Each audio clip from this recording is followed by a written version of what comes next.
Bienvenue à vous tous, fidèles téléspectateurs de C'est Possible Télévision, dans ce grand rendez-vous de la femme, à la découverte d'une femme, cette émission qui aborde toutes les questions qui touchent la femme. Eh bien, aujourd'hui, nous allons parler des filles enceintes et droit à l'éducation en RDC. Est-ce une avancée sociale ou une menace pour la discipline scolaire? C'est ensemble avec notre invité qui est déjà là, que nous allons aborder les questions autour de ces sujets pour essayer un peu d'analyser, essayer un peu d'éclairer ou encore d'éclaircir par rapport à ça, parce que c'est un sujet qui a créé beaucoup de débats dans la population et c'est pour cela que nous avons choisi ces thèmes ou encore ces sujets pour essayer un peu d'en parler pour que les téléspectateurs, papa, maman et même les enfants soient quand même aidés par rapport il y a sujet parce que il y a mingi question et il y a aussi des parents point d'interrogation là qu'est-ce qu'ils vont faire pour leurs enfants, pour leurs petites filles. Bonjour madame. Bonjour madame Félicité. Et bienvenue dans la découverte d'une femme. Merci beaucoup.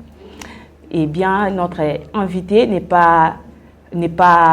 ce n'est pas une première fois de passer sur notre plateau à la découverte d'une femme, mais quand même, chaque jour à la télévision, il y a toujours une nouvelle personne, un nouveau téléspectateur qui va vous suivre.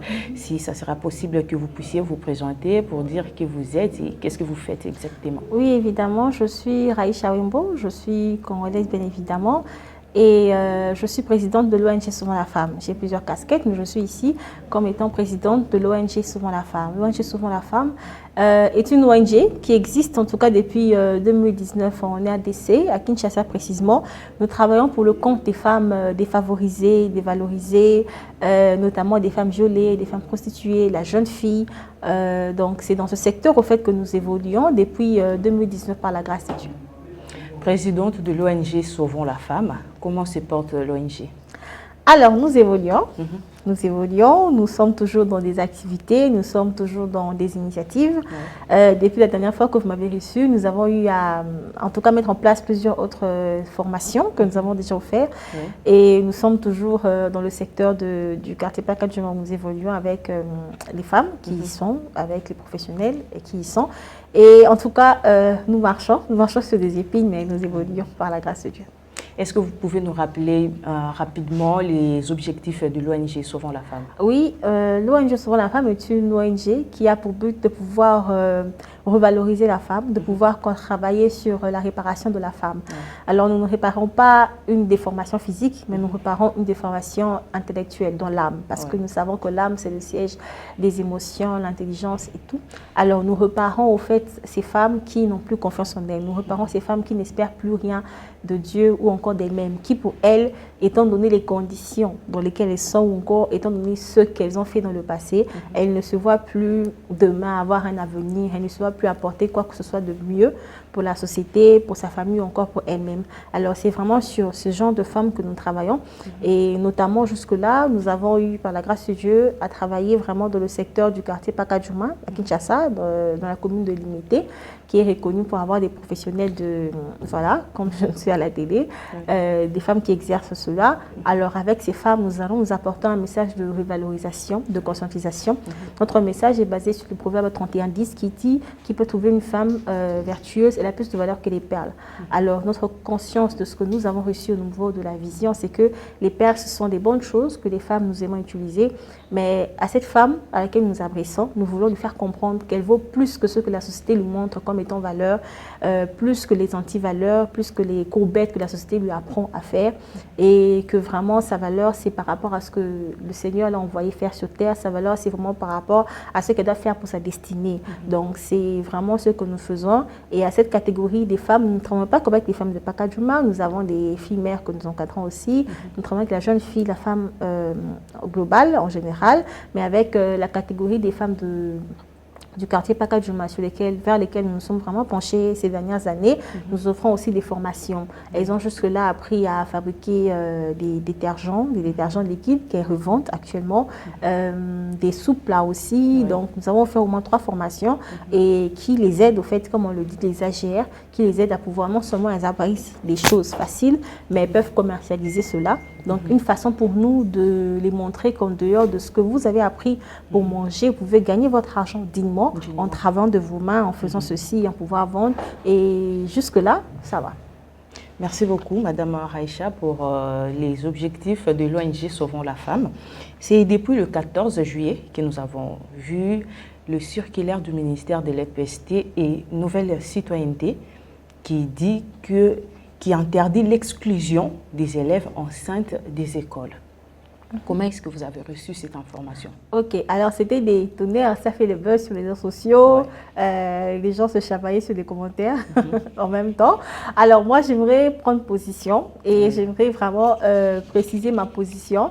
Je ne suis pas porte-parole de Madame la ministre, je ne suis même pas dans la politique, je ne suis dans aucun parti politique, ni dans l'opposition, ni dans la majorité. Je parle ici comme étant activiste. Voilà. Alors, comme étant activiste, une dame qui travaille dans le domaine de la femme, dans le domaine de la jeune fille mère et autres. Alors, personnellement, en tant qu'ONG, moi, nous avons apprécié cela. Pourquoi nous avons apprécié cela?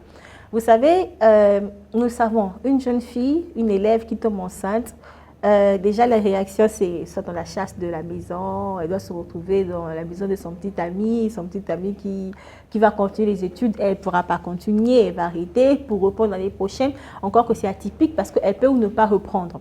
Alors, il faudrait bien que nous puissions remettre les choses dans leur contexte. Ce qui a embrouillé, je dirais, les consciences, c'est que la ministre a donné, elle a mis en place une bonne réforme, mais elle n'a pas été, ou encore sa cellule communicative n'a pas vraiment fait le travail de terrain pour pouvoir abattre cela. Ça ressemble à peu près à la gratuité de l'enseignement ou encore la gratuité de la maternité. Il faudrait mettre les choses en place. C'est une réforme qui révolutionne, mais en même temps, ça rencontre plusieurs obstacles, lesquels le contexte religieux. Nous sommes un pays laïque, où la majorité sont chrétiens, et pour un chrétien ou je ne sais pas, même un musulman, voir une élève de 15 ans, 16 ans tomber enceinte, ça choque, ce n'est pas admissible. Il faudrait terminer les études, se marier. C'est ça la logique, c'est ça la norme, aucun souci. Et il y a aussi le contexte familial dans lequel nous sommes. Nous ne sommes pas, je dirais, en Belgique ou encore aux États-Unis, nous sommes en RDC, où la famille vraiment compte sur l'éducation de la fille qu'on donne. Et lorsqu'une fille tombe enceinte, on dit que c'est la mère, on tutoie plusieurs personnes. Donc, ça rencontre tellement de choses. Voilà pourquoi ça a créé ce boom, ou encore ce feu que ça a créé. Mais quand je dis que c'est une bonne décision, pourquoi? Parce que ça nous aide, nous, par exemple, les institutions qui travaillons pour la jeune fille, pour récupérer ces jeunes filles, ça nous facilite la tâche. Parce que la jeune fille, lorsqu'elle est chassée, pour être tombée enceinte, elle quitte l'école, elle est exclue notamment, elle quitte, mais après avoir accouché, peut-être qu'elle ne reprendra pas. Mais si elle continue à aller à l'école, bien sûr, nous tenons aussi compte de la santé de la dame. Parce que chaque grossesse a ses caprices. Et ce n'est pas toutes les femmes enceintes qui, pendant la grossesse, vomissent ou encore salivent, en tout cas, à moins que je me trompe. Ce n'est pas tout le monde. Les effets de la grossesse ne sont pas pareils. Ça dépendra dans ce cas de la jeune fille, si elle est suffisamment forte psychologiquement, ou encore si, bien sûr, elle doit avoir un accompagnement psychologique pour pouvoir supporter les humiliations, supporter les moqueries des autres, supporter les faits que les autres lui pointent le doigt, justement. Et si elle est en mesure, elle a ce mental d'acier pour pouvoir supporter cela, laissez cette dernière continuer. Mais comme je l'ai dit, la ministre a initié une très bonne réforme. Mais le problème, c'est qu'elle n'a pas mis les bases. Les bases, c'est-à-dire qu'il fallait, ou encore qu'il faudrait, avec la rentrée scolaire qui va être, je crois bien, dans 1 mois et demi, il faudrait faire un travail de terrain. Il faudrait faire un travail de fond avec, je dirais notamment des ASBEL, des ONG qui s'occupent de la jeune fille pour pouvoir conscientiser. Et j'ai lu sur les réseaux sociaux que certaines personnes se plaignaient disant que c'est une réforme qui va encourager les jeunes filles à tomber enceintes. C'est bizarre, c'est pas ça. Parce qu'elle n'a jamais dit sur sa circulaire que les jeunes filles devaient tomber enceintes. Non, mais simplement pouvoir ne pas chasser ces jeunes filles-là de manière à ce qu'on ne puisse pas perdre la jeunesse. Donc, voilà. Déjà, Madame Raïcha, avant, c'était quand une jeune fille tombe enceinte, elle n'ira plus à l'école, mais après l'accouchement, il y a certaines aussi qui ont repris l'école et qui ont réussi aussi leur vie. Pourquoi ne pas rester dans cette logique et elle a préféré donner cette loi pour les jeunes filles enceintes? Alors, c'est comme je l'ai dit, ça va dépendre déjà de l'état mental de la jeune fille. Si une jeune fille tombe enceinte et qu'elle est en mesure de pouvoir continuer ses études, supposons qu'elle est en 6e, et que bientôt ce sera l'examen d'État, elle se retrouve enceinte. Donc, le fait de l'exclure, c'est-à-dire qu'il faut que ta classe a raté l'examen d'État. Vous voyez tout ça. Si cette dernière n'est pas en mesure de pouvoir supporter les moqueries et autres, elle va arrêter. Il n'y a pas de problème. Comme vous le dites, elle va reprendre après une année. Mais si elle n'est pas en mesure de pouvoir attendre et qu'elle se porte garante, elle se dit être en mesure de pouvoir continuer ses études, de ne pas pouvoir, avec sa grossesse, déranger au fait l'environnement de ses élèves, de ses condisciples ou encore du professeur, elle peut continuer. Il n'y a pas de mal dessus. La ministre a juste ouvert une réforme qui n'exclut pas la jeune fille mère. Prenons ça comme ça. Parce que les aspects comme nous qui travaillons pour les jeunes filles mères, ce que nous luttons encore, ce que nous martelons, c'est de ne pas exclure justement la jeune fille mère. Parce que vous savez, une jeune fille, lorsqu'elle tombe enceinte, c'est beaucoup de choses. C'est beaucoup de choses. Elle est brusquée, même dans...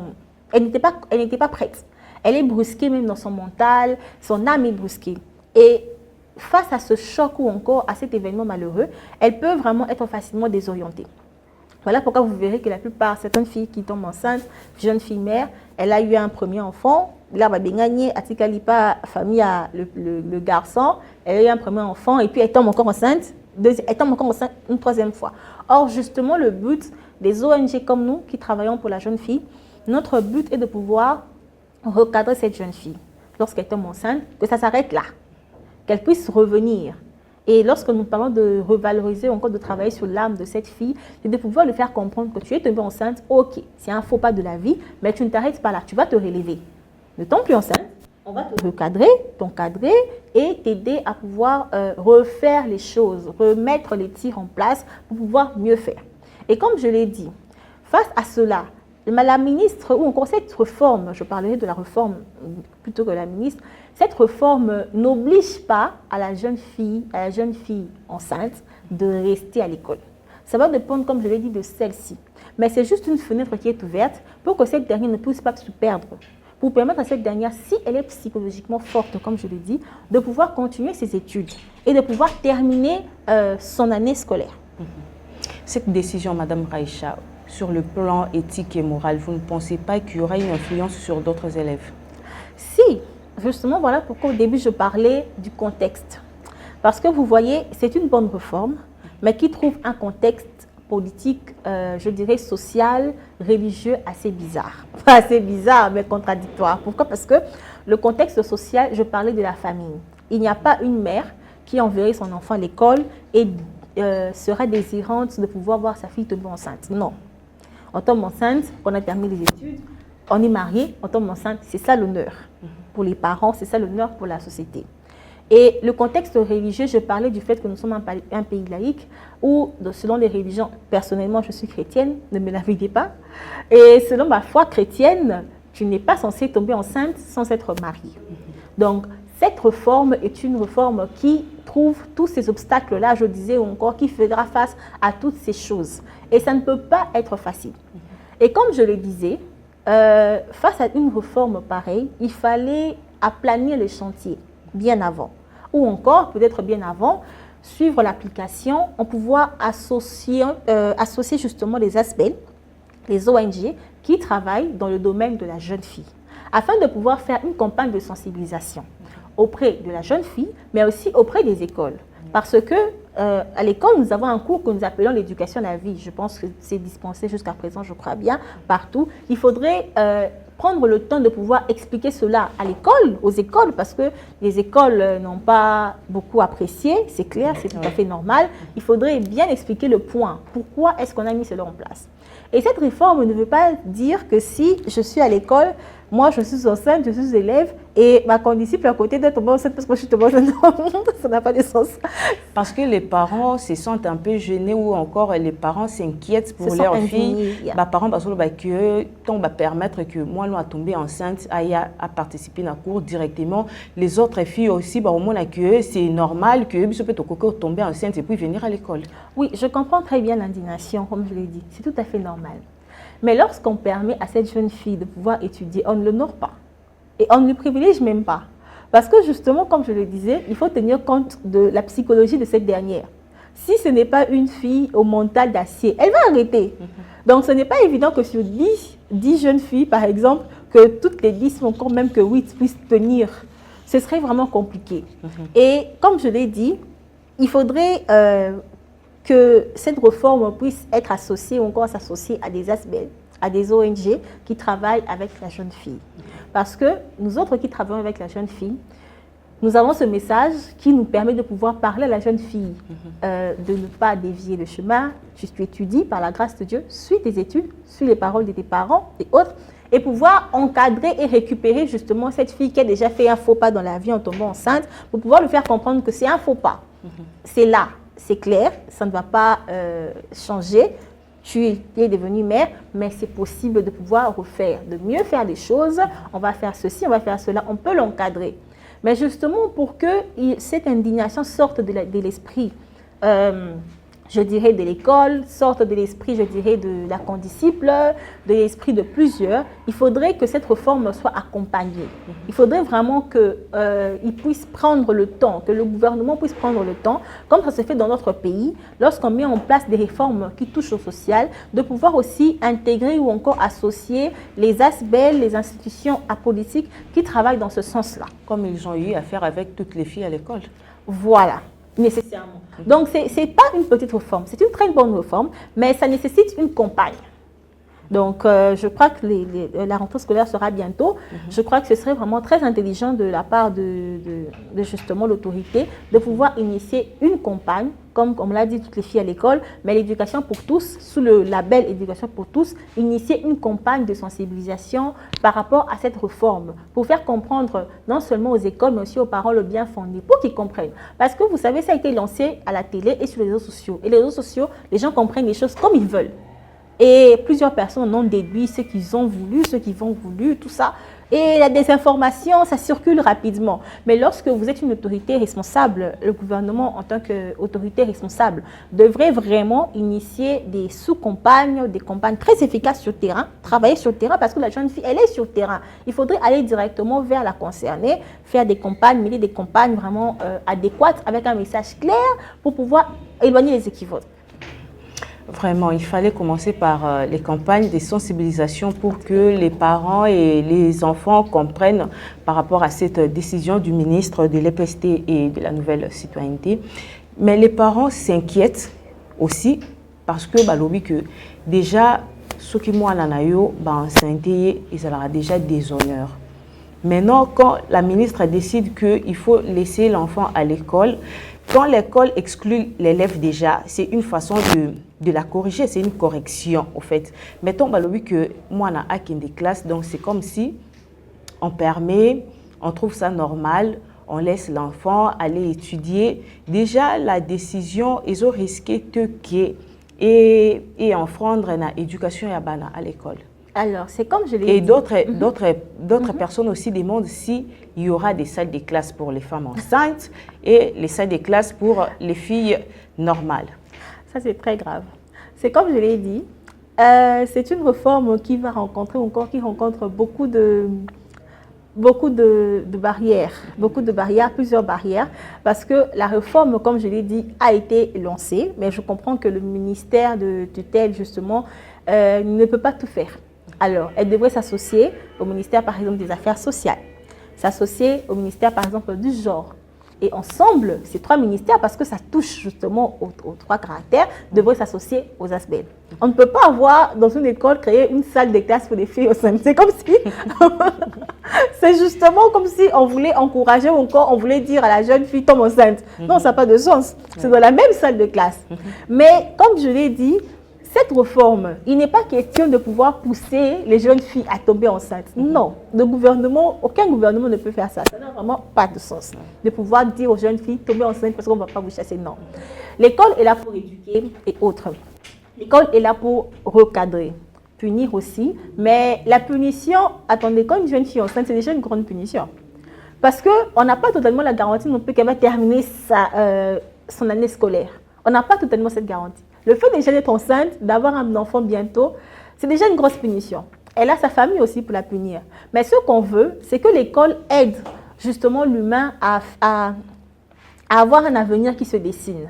l'école aide justement l'humain à avoir de l'espoir. L'école aide justement, puisqu'on parle de la jeune fille, à pouvoir apprendre et à pouvoir ne pas perdre espoir, à se dire que oui, j'apprends ceci, par exemple, j'apprends, je sais pas moi, les latins, pour que demain je devienne avocate, pour que demain je sois un tel, que je sois un tel. Justement, c'est ça le but de l'école. Parce que s'il faut parler de la punition, ben, la punition c'est déjà à la maison. Et aussi à l'école, lorsqu'elle vient, on ne va pas la féliciter, elle ne sera pas applaudie. Et même nous autres qui travaillons dans le domaine de la jeune fille, justement, quand on fait face à cela, on ne va pas applaudir ces jeunes filles. Non, on lui fait comprendre que tu as mal agi, on lui fait comprendre le mauvais pas qu'elle a commis, mais on cherche à la récupérer. On cherche à la récupérer. Je pense que l'école fait un peu, ou encore les ONG, telles que nous faisons un peu cette partie de l'école aussi, sauf que l'école c'est vraiment assidu, mais nous le faisons selon nos moyens, selon les possibilités que nous pouvons avoir, de pouvoir récupérer justement cette jeune fille, de pouvoir l'encadrer. Donc ce n'est pas qu'une jeune fille enceinte à l'école sera la bienvenue, encore sera chérie, sera cajolée à l'école. Il faudrait comprendre. Comme je l'ai dit, s'il faudrait mettre cette réforme sur une phrase ou encore un paragraphe, disant simplement que cette réforme vise à donner une seconde chance ou encore à ouvrir une fenêtre à la jeune fille mère. Disons ça comme ça. Donc ça ouvre une fenêtre pour... Une fenêtre d'espoir pour la jeune fille mère. Une fenêtre vraiment d'espoir pour cette Voilà. dernière. Tantôt, vous avez dit qu'il fallait commencer par travailler avec les écoles et les ONG ou soit encore les associations qui travaillent sur les jeunes filles. Quelle serait la responsabilité des éducateurs? Les éducateurs, donc vous voulez dire l'école? Les écoles. Alors, les écoles ont un travail à base d'un très grand travail d'éducation, d'orientation pour les enfants et autres. Mais comme je l'ai dit, c'est une réforme qui implique plusieurs choses. Il y a l'aspect religieux, d'où l'indignation des parents de pouvoir voir, d'entendre qu'on puisse permettre cela, parce qu'aucun parent et aucune religion ne peut accepter cela. Il y a l'aspect de la famille qui entre en jeu, mais il y a aussi l'aspect de l'école, d'où l'indignation des écoles catholiques et autres.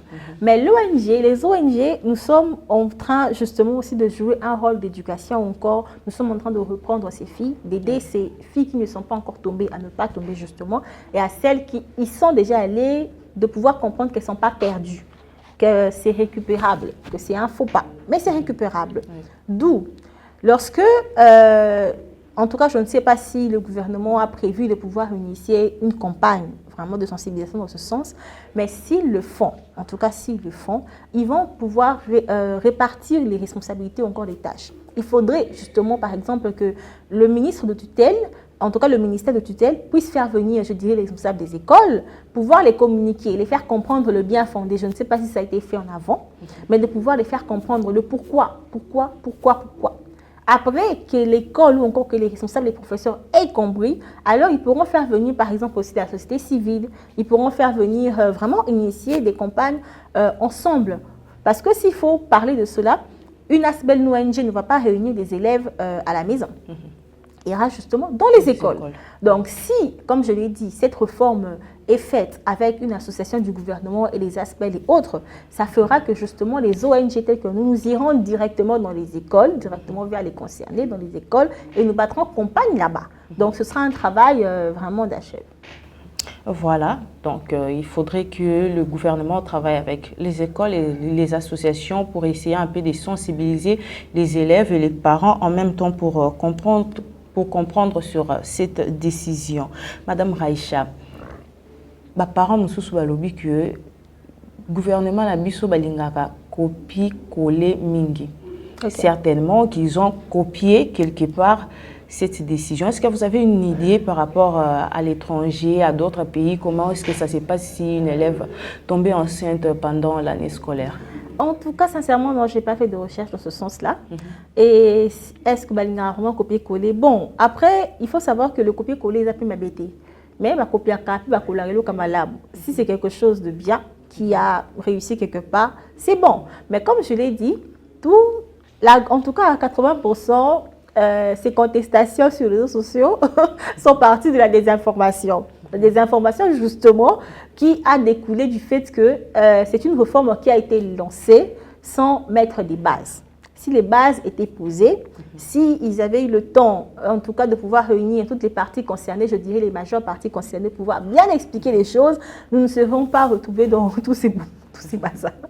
Et il y a déjà une partie des écoles qui ont résisté par rapport à cette décision. Donc, c'est une partie, une église, comme vous avez dit, que nous sommes un pays laïque, une église qui a résisté parce qu'elle détient déjà la presque majorité des écoles ici dans notre pays. Donc, elle résiste déjà à cette décision. Ça ne va pas créer un problème par rapport à l'éducation de ces filles. Alors, comme je l'ai dit, par rapport aux églises qui ont résisté, ça revient vraiment à la ministre, au ministère de tutelle de pouvoir faire son travail. Oui. C'est-à-dire aller vers ou encore les communiquer et de pouvoir battre campagne, comme je l'ai dit. Merci beaucoup, Madame Aïcha. Comme vous venez de dire qu'il fallait commencer par mettre des bases. Et comme la ministre a directement lancé le circulaire sans pour autant commencer par mettre des bases avec les écoles et les associations qui travaillent sur les jeunes filles. Et il n'a pas vraiment mis les mesures d'application, comme il faut dire, pour les mesures d'application, encore les mesures d'encadrement. Ouais. Et déjà, il fallait protéger aussi les jeunes filles qui restent par rapport à ça, leur enseigner qu'il ne faut pas suivre ceux qui sont tombés enceintes et leur conscientiser à continuer leurs études normalement. Voilà, et par rapport à cette décision du ministre de ne pas exclure les élèves qui sont tombés enceintes pendant l'année scolaire, qu'elles restent pour continuer leurs études, est-ce que c'est une avancée sociale ou c'est une menace pour la discipline scolaire? Alors, comme je l'ai dit, moi je réponds en tant qu'activiste, parce que je ne suis pas politicienne et je ne travaille pas avec la ministre, je ne suis pas dans son bureau non plus, donc je ne parle pas en son nom, mais je parle au nom de cette réforme qui, pour nous autres qui travaillons dans le domaine de la jeune fille, de la fille mère, de la femme, trouvons une avancée positive. Pourquoi? Parce que dans ce domaine, justement, lorsque vous vous occupez des femmes, nous nous occupons des femmes prostituées. Donc, parmi les femmes qui se prostituent, justement, vous allez trouver des jeunes filles, vous allez trouver, il y a des petites filles comme ça de 14 ans qui sont déjà enceintes. Donc, c'est beaucoup de travail. Il faudrait la reprendre, il faudrait la recadrer. Donc, c'est un travail de titan. Et lorsqu'on peut avoir une réforme qui nous aide à pouvoir, je dirais, ouvrir une porte de lueur d'espoir à la jeune fille qui tombe enceinte pour ne pas l'exclure justement de ce système-là, nous trouvons, nous, en tout cas, Aspel, en tout cas, je parle au nom de mon ONG, souvent la femme, c'est une réforme qui nous aide. C'est une porte qui s'ouvre pour une avancée au fait pour l'éducation de la jeune fille. Voilà, c'est une porte qui s'ouvre pour l'avancée de la jeune fille, mère. Et si on vous demandait de donner quelques recommandations au gouvernement? Voilà, c'est comme je l'ai dit, je ne faisais que le dire sur mes réseaux sociaux. C'est une réforme, c'est une bonne réforme. Mais avant de pouvoir lancer quelque chose d'aussi qui chamboule en fait, et qui fait parler sur les réseaux sociaux, il fallait mener des campagnes en fait. Alors, comme je l'ai dit, je suis apolitique, donc je ne sais pas si la ministre a eu le temps de le faire, mais il faudrait voir avec les ASBEL qui s'occupent de la jeune fille, qui s'occupent de la femme, avec les écoles, des possibilités de mener des campagnes. Il faudrait associer les ASBEL de manière à ce qu'elles aillent mener des campagnes qui est là, comme on l'a dit, éducation pour tous, oui, mais il faudrait trouver un surnom, on peut le dire, qui est là, moi, senior, son classe, pouvoir mener des campagnes comme ça dans les écoles. Parce que chaque école, au fait, dans les écoles, dans le programme scolaire, nous avons au fait cette rubrique qui ouvre les portes aux activités parascolaires, qui ouvre les portes à des activités éducatives et à des campagnes scolaires. Donc, il faudrait voir avec des ASBEL, avec des ONG qui s'occupent de cela, comment faire des sensibilisations dans les écoles pour bien faire comprendre aux professeurs, aux enseignants. Parce que cette histoire, lorsque ça a été lancé, j'ai vu des enseignants qui vraiment comprenaient de travers. Et comme je l'ai dit, je ne les ampute pas cela, c'est au niveau de la communication. Il faudrait vraiment mettre en place une bonne stratégie communicative pour pouvoir justement enlever les équivoques et puis permettre au fait à cette réforme de pouvoir évoluer. Nous autres ONG, nous avons apprécié cela et nous aimerions justement que ce soit d'application. Mais il faudrait que l'autorité puisse vraiment s'atteler à pouvoir planifier cela comme il le faut. Une bonne campagne marketing, une bonne campagne de communication rendrait les choses faciles. Voilà, une bonne campagne marketing et une bonne campagne, ça rendrait les choses faciles pour que tout le monde puisse comprendre à travers cette circulaire de ne plus exclure les filles enceintes à l'école. Filles enceintes et droit à l'éducation à RDC, avancée sociale ou menace pour la discipline scolaire. C'est le sujet que nous sommes en train d'aborder aujourd'hui avec notre invitée, Madame Raïcha Ouembo, présidente de l'ONG Sauvons la Femme. Madame Raïcha, nous avançons déjà tout doucement vers la fin de notre émission. Si vous pouvez donner un mot à toutes les jeunes filles et à tous les parents qui sont en train de suivre par rapport à ces sujets d'aujourd'hui. Alors, je vais le dire comme je le dis souvent auprès des jeunes filles là où je vais. Moi, c'est ça là, ma âge na yo. Je dis souvent avec les jeunes filles que nous encadrons, tu vas voir une jeune fille, elle a à peine 14 ans, 15 ans. À Lingui, quand elle te voit avec une belle coiffure, ah, c'est joli, hein? Ah, donne-moi ça. Elle te demande le moment où elle a âge na été. Voilà. Alors, je dis souvent à ces jeunes filles, ça là, ma âge na yo. Moi, je suis adulte, émancipée. Je suis passée par ta période, mais je suis autonome, je travaille, donc j'ai mes raisons. Il y a briller comme je le veux parce que je suis passée par l'apprentissage et je gagne mon argent. Mais toi, tu es encore enfant. Si tu es en train de convoiter, ok? C'est la convoitise qui emmène plusieurs jeunes filles à tomber dans des bavures. Parce que à Moni Moninga a un iPhone 13, Yépe Alinga a un iPhone 13. Oh, papa a la possibilité de iPhone 13. On a grandi avec des parents qui ils te donnent ce qu'il a. Si ton père a la possibilité, il y a des parents qui achètent, qui offrent des iPhone 16 à leurs enfants parce qu'il a la possibilité. Mais lorsque ton contexte familial ne te permet pas d'avoir un iPhone, ce qu'il faut, c'est un techno ou je ne sais pas moi, un téléphone à $20. Un téléphone à $20, il faudrait enlever la convoitise des têtes. La jeune fille, elle va voir que Mouninga Nanga Kendara Boya Saliboy. Et puis, elle va vouloir faire les choses comme elle et tomber justement dans des bavures. Peut-être qu'elle a cela parce qu'elle a un papa qui s'occupe, mais toi, tu n'en as pas. Et lorsqu'en tant que jeune fille, tu te mets à convoiter, tu te mets à envier ce que toi, tu n'as pas, tu as beaucoup de chance, tu es déjà à 70% à tomber et à te retrouver dans des bavures. C'est justement ce qui entraîne. Tu vas voir une jeune fille, elle se retrouve enceinte. Pourquoi? Parce qu'elle avait besoin, peut-être iPhone.